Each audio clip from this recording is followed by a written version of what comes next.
जी हां, अपनों का इंतजार है। इराक में लगी आग की आंच भारत तक पहुंच गई है। इराकी शहर मौसुल में 40 भारतीयों को अगवा कर लिया गया है। इसमें से ज्यादातर पंजाब के हैं। सरकार अगवा किए भारतीयों का पता लगाने में जुटी है। अंतर्राष्ट्रीय एजेंसीज और राहत दलों से संपर्क साधा जा रहा है। केंद्रीय कैबिनेट की बैठक में भी इस पर चर्चा हुई और भारतीयों को सकुशल देश लाने के तमाम पहलुओं पर बात की गई।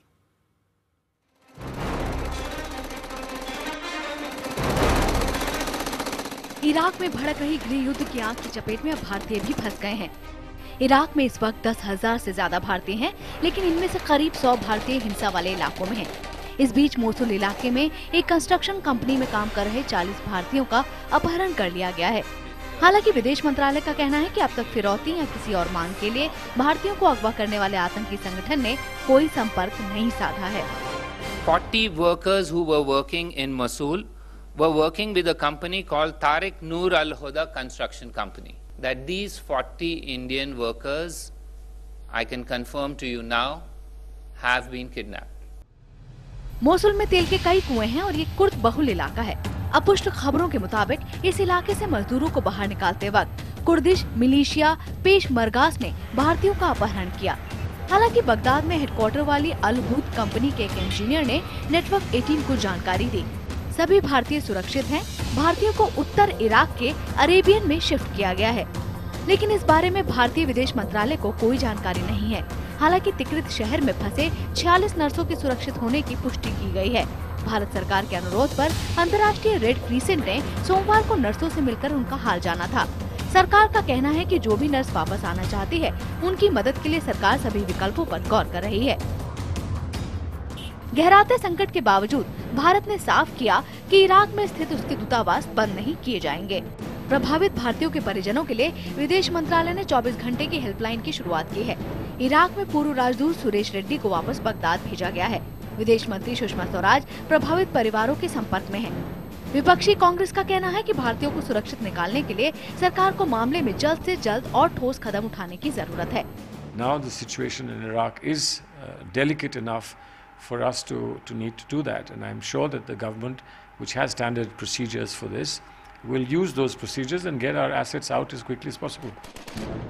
सुन्नी आतंकी संगठन ISIS और इराकी सैनिकों के बीच बगदाद के नजदीक प्रांतीय राजधानी में जारी हिंसा में मंगलवार को दर्जनों की जान गई है। वहीं इराक के बैजी में रिफाइनरी को बंद करने की वजह से तेल और गैस सप्लाई पर भी असर पड़ा है। 2004 में इराक में अगवा हुए 3 भारतीय ट्रक ड्राइवर्स की रिहाई के लिए भारत सरकार को उस वक्त लंबे समय तक मशक्कत करनी पड़ी थी। इस बार मामला 40 भारतीयों का है और अगर फिरौती के रकम के लिए कोई फोन कॉल्स नहीं आते तो शायद मामला और ज्यादा गंभीर हो, क्योंकि आतंकी संगठन इस बार कहीं ज्यादा खूंखार है और कहीं उनका मकसद सिर्फ और सिर्फ दहशत फैलाना ही ना हो। विजय नीरज तिवारी के साथ स्मिता शर्मा, दिल्ली, IBN 7।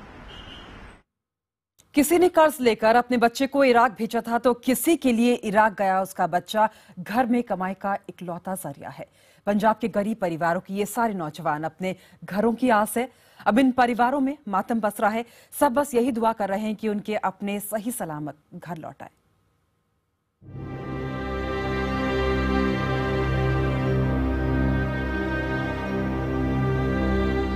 इन चेहरों पर फिक्र है और आंखों में आंसू। बहन को भाई की सलामती की चिंता सता रही है तो मां बेटे के सही सलामत घर वापस लौट आने की दुआ कर रही है। अमृतसर के मजीठा के भोयकला गांव में मातम पसरा है। इनके बच्चे इराक की आग में फंसे हैं, अगवा हो चुके हैं। कहां हैं किसी को नहीं पता। ये तस्वीर है मंजिंदर की। मंजिंदर से घर वालों की आखिरी बात रविवार को हुई थी, लेकिन उसके बाद से उसका फोन बंद है। उसके दोस्तों का फोन बंद है। संडे से हमें थोड़ी बात, मतलब बिल्कुल थोड़ी सी बात होती है, 1-2 सेकंड, और अभी संडे से कंप्लीटली सबके बंद है। इसी गांव का जतिंदर भी मोसुल में अगवा हो चुका है। उसका भी कोई पता नहीं चल रहा। रविवार से घर वालों की बेटे से बात नहीं हुई। इराक के हालात जानकर सब फिक्रमंद हैं। जिस कंपनी में काम कर रहे थे वहां भी संपर्क नहीं हो पा रहा।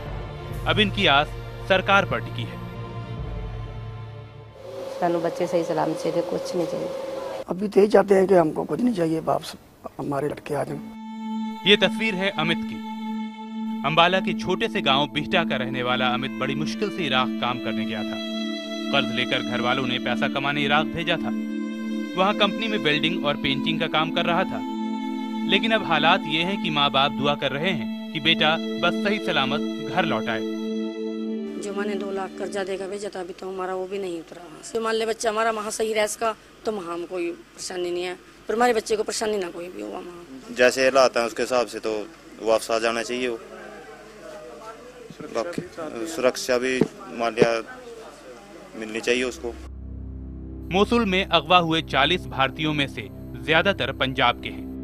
ये सभी वहाँ एक कंस्ट्रक्शन कंपनी में काम कर रहे थे। खबरों के मुताबिक उन्हें शायद उस वक्त अगवा किया गया जब इन्हें बाहर निकाले जाने की कोशिश चल रही थी। भारत सरकार इनके बारे में पता लगाने में जुटी है। इराक में मौजूद अंतर्राष्ट्रीय संगठनों की मदद भी ली जा रही है। घर वालों की सारी आस अब सरकार और ऊपर वाले पर है। अवनीत तेजा और कमल मित्था के साथ ब्यूरो रिपोर्ट IBN 7।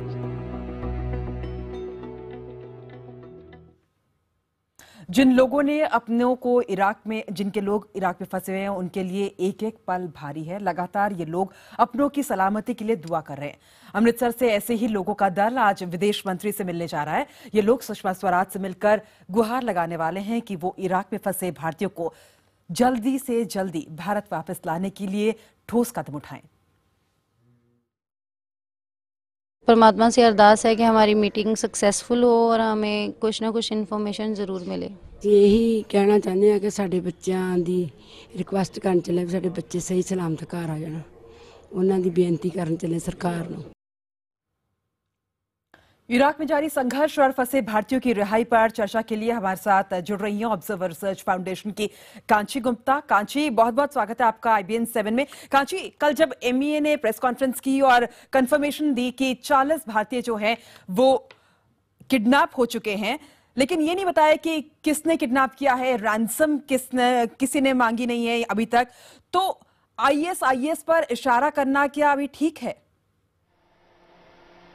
जी, ये बहुत पॉसिबल है कि IS ने ही किडनैपिंग की है, क्योंकि एक तो ये उनका बहुत बड़ा जरिया है फंडिंग का। अगर आप उनका बैकग्राउंड देखेंगे तो वो कम से कम माना जाता है कि $1 to 2 मिलियन एक्सटॉर्शन और किडनैपिंग के थ्रू ही कमाते हैं। तो ये बहुत प्रॉबेबल है। और उन्होंने रिसेंटली जब मोसुल को टेक ओवर किया था तो टर्किश कॉन्सुलेट से भी उन्होंने टर्किश लोगों को किडनैप करा था। तो ये बहुत प्रॉबेबल है कि इसमें IS का ही इन्वॉल्वमेंट हो सकता है। जी, और हमने अभी थोड़ी देर पहले इराक में फंसे रामबीर से बात की थी। IBN 7 से रामबीर ने अपना दर्द बांटा। आइए सुनाते हैं आपको रामबीर ने क्या कहा।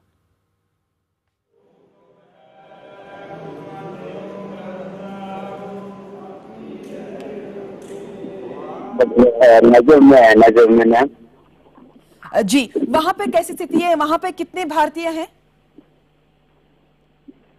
यहाँ पे हम जिस कंपनी में काम कर रहे हैं कम से कम 2000 लोग हैं यहाँ पे फंसे हुए।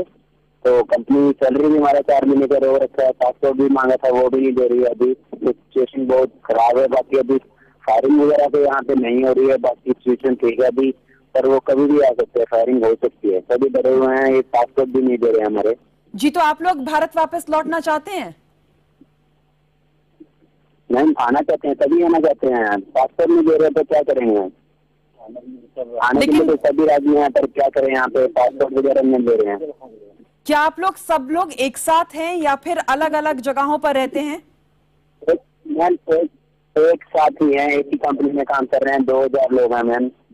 आपको एड्रेस मिलना है तो मैं बता सकता हूँ, कंपनी के नाम वगैरह जो भी है। जी, किस सिचुएशन में आप वहाँ पे रह रहे हैं? क्या आपको ठीक से रखा जा रहा है, खाना पीना दिया जा रहा है?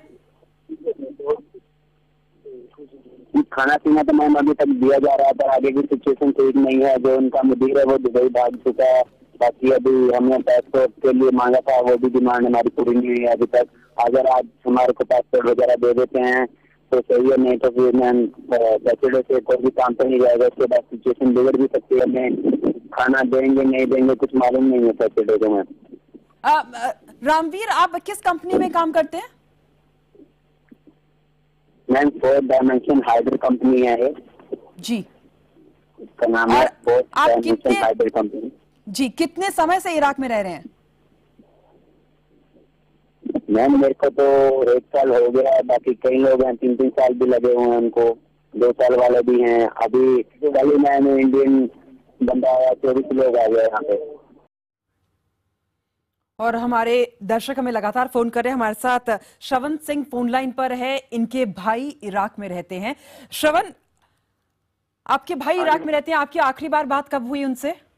हाँ जी मैम, मेरी आखिरी बार बात संडे को शाम को हुई थी। क्या कहा उन्होंने बात में?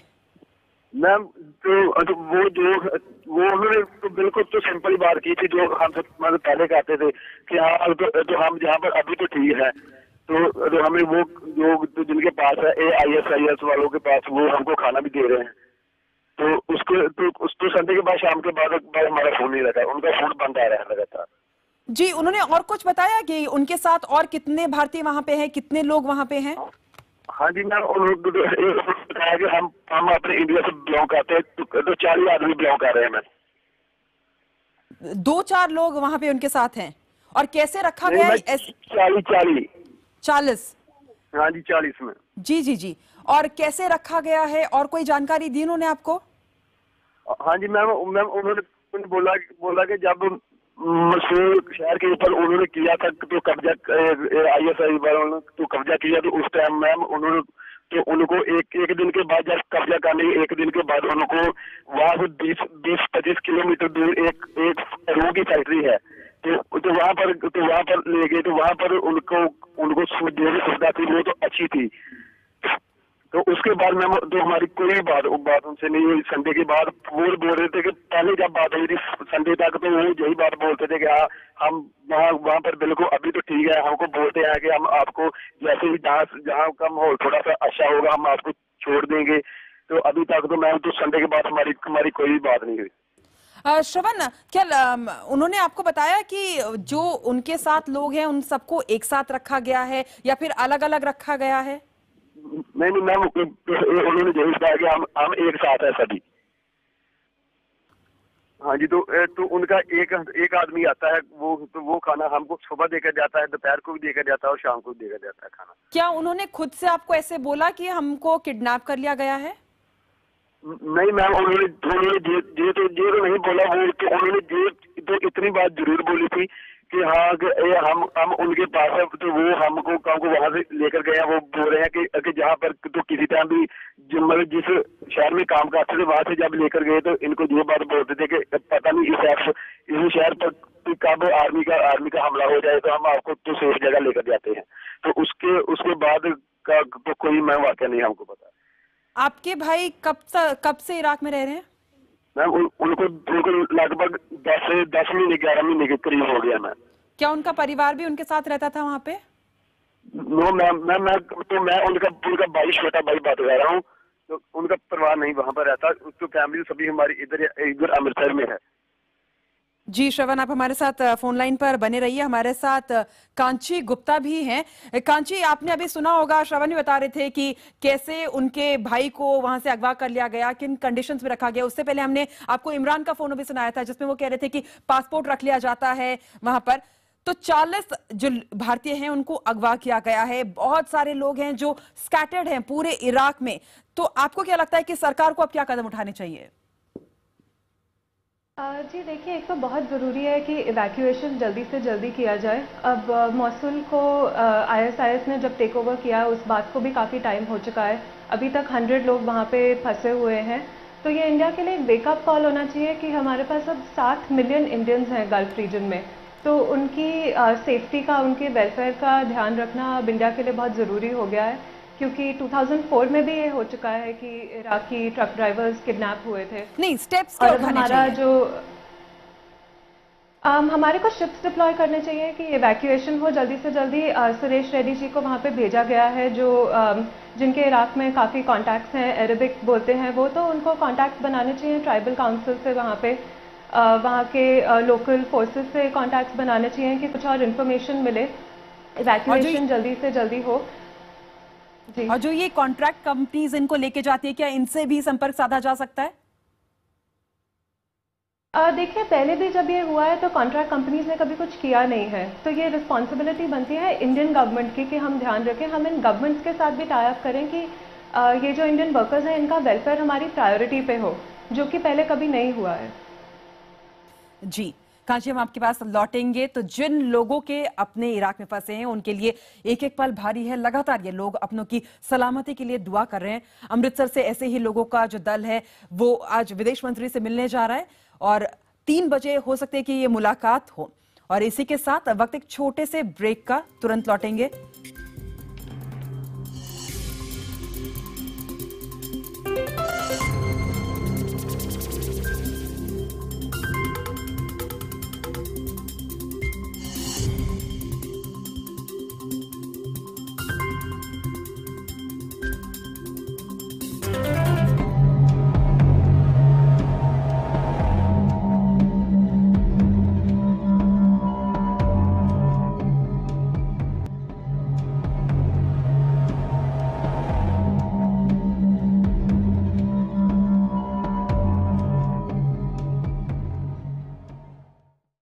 स्वागत है। ब्रेक के बाद इराक में फंसे भारतीयों में से एक चंडीगढ़ का भी बेटा है। बेटे के अगवा होने की खबर से पूरा परिवार जो है वो फिक्रमंद है। हमारे संवाददाता अमित चौधरी बता रहे हैं कि पंजाब में तमाम ऐसे परिवारों का क्या हाल है जिनके अपने इराक में फंसे हुए हैं। परिवार वाले हैं उन लोगों के जो लोग इराक में फंसे हुए हैं। बाबा जी, आप बताएंगे कि आपका कौन फंसा हुआ है और क्या कुछ बात? मेरा बेटा है अपना। ये उनकी फोटोग्राफ है? हाँ, वो उसका है। कितनी देर से वो वहाँ पर है? 9 महीने हो गया जाएगा। नाम क्या है उनका? गुरचरण सिंह। और वो अभी आपको क्या उनके बारे में जानकारी मिल पाई है? लास्ट टाइम कब बात? ऐतवार फोन होया उसका, तब बाद में नहीं कोई खबर को।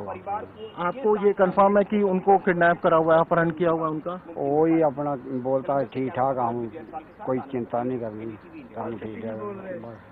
आप बताएंगे हाँ क्या कहना चाह रहे हैं आप? वही कि कल से टीवी बोल रहा है कि किडनैप हो गया। अच्छा, पहले तो ऐतवार से फोन आ रहा था, मुझे फोन नहीं आ रहे। आपके कौन लड़का है? अच्छा, ये आप उनके नहीं, ये जितेंद्र सिंह के हाँ पिताजी। तो आप लोगों को क्या जानकारी है? लास्ट टाइम आपकी कब बात हुई थी? वो संडे को ही, बाद में बात नहीं हुई। संडे को क्या बताया था उन्होंने? वो टाइम पे तो सही बताया कि हम लोग ठीक ठाक हैं।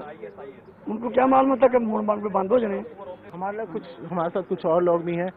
आप बता पाएंगे कौन है आपके?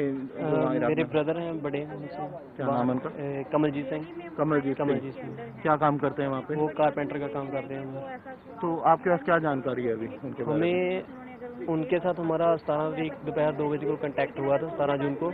तो उन्होंने हमें यही बताया था कि हमें कुछ भी नहीं पता कि हमें ये कहाँ पर ले गए हैं, अज्ञात जगह पर ले गए हैं। जहाँ पर वो काम कर रहे थे ना, उन्हें वहाँ से निकाल कर किसी और जगह पर ले गए हैं।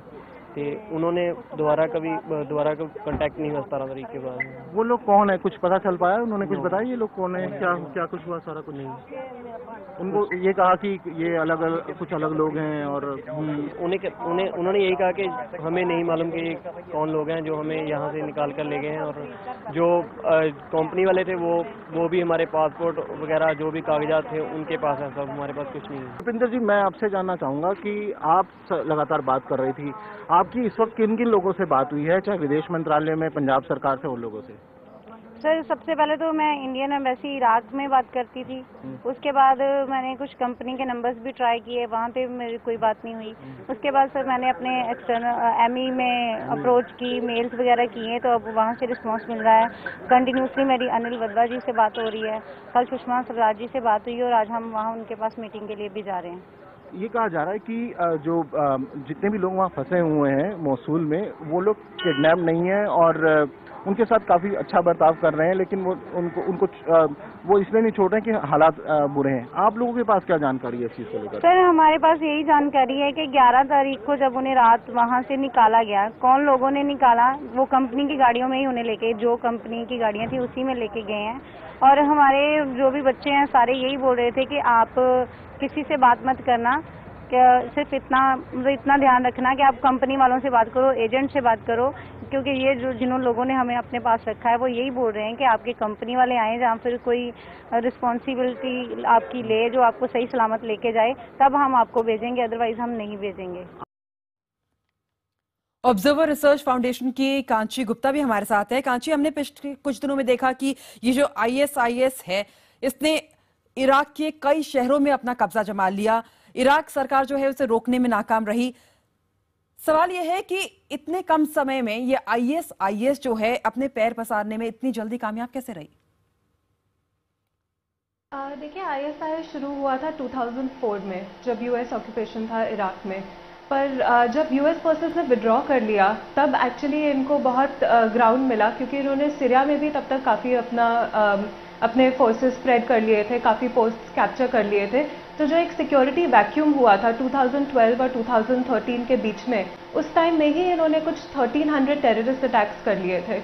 और फंडिंग इनके लिए बहुत इम्पॉर्टेंट है, इनके पास काफ़ी सोर्सेज हैं। कहा जाता है कि गल्फ में बहुत प्राइवेट इंडिविजुअल्स हैं जो इनको फंडिंग दे रहे हैं। जैसे कि मैंने पहले कहा था, इनके बहुत स्ट्रॉन्ग एक्सटॉर्शन नेटवर्क्स हैं। इन्होंने जो ऑयल फील्ड्स कैप्चर किए हैं वहाँ से ऑयल स्मगलिंग से इनको काफ़ी फंडिंग मिल रही है। काफ़ी फॉरेन फाइटर्स ने इनको ज्वाइन कर लिया है। तो इससे रिसेंट टाइम्स में इनको बहुत बूस्ट मिला है। और इराक की जो इंटरनल सिक्योरिटी सिचुएशन है, जो सेक्टेरियनिज्म है, उससे वैसे ही इराक काफ़ी डिवाइडेड है। तो जैसे आप देखेंगे कि जैसे ही ISIS ने मोसुल को कैप्चर करा, तो जो इराकी फोर्सेस ने विड्रॉ करा, तो कर्डिश फोर्सेस ने उसका एडवांटेज लेके किरकुक को कैप्चर कर लिया। तो ये इराक में एक ट्रेंड बन गया है, जिससे ये छोटी इंसर्जेंट फोर्सेस को और बूस्ट मिल रहा है। जी कांची, आप हमारे साथ बने रहिए, हम आपके पास लौटेंगे। और 40 भारतीयों को अगवा किया गया है और उनको घर वापस लाने की मुहिम जारी है, लेकिन फिलहाल वक्त एक छोटे से ब्रेक का है, तुरंत लौटेंगे।